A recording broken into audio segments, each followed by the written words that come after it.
Callum's been back in for a couple of games now. Just what sort of impact do you think he's made back in the side? Yeah, I think it speaks for itself.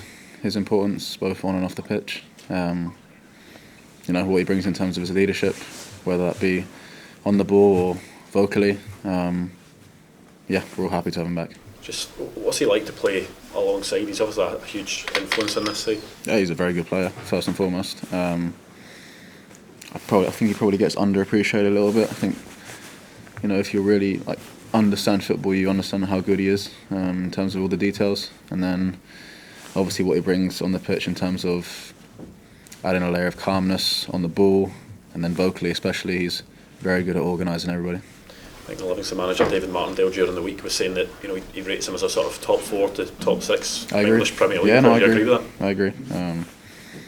I think, you know,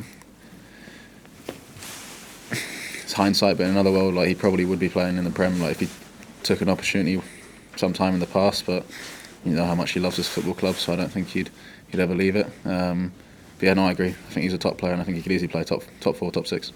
Did it feel different going a wee bit further forward for you, having had that, 2 months, playing in that base?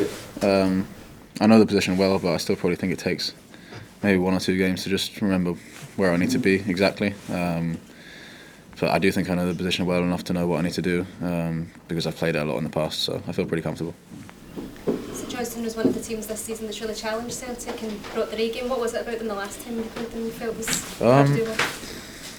They were hard to beat. I think that's most teams in this league. They set up in a certain way to stop us rather than win the game, in my opinion, a lot of the time. So it makes it difficult. We know they're going to have a lot of men behind the ball, so our ball speed, our circulation is going to have to be high as usual. And yeah, that should help us a lot. Can it be frustrating going into games against teams, you're saying St Johnstone weren't going into it to really win the game, they're just looking to try and frustrate and hopefully take a point. Is it frustrating for you guys going into a game against sides who have that mentality? I don't think so. I think we come up against it so much now that we know what we need to do. I think you saw the other day against Aberdeen how extreme it was in terms of pretty much 9 men sat in their box, so I don't think it will be that extreme against St Johnstone, but we won that game against Aberdeen, so I think we've proved we can break these teams down. It might sometimes take a while, but if we commit to our football, then it should end up working. Manager was a bit frustrated tonight, saying that maybe some players weren't in the positions in the box that they were meant to be when balls were flashing across there. Is that a kind of good to get that reminder sometimes about? Yeah, it's just habits. I think everyone knows where they need to be. The structure is very clear. We've worked on it a lot every day in training, so there's no real excuse for being in the wrong position. That goes for all of us. And yeah, there probably were a few too many balls today that got flashed across the box, but I'm sure next game we'll come back with that in our minds so it doesn't happen again.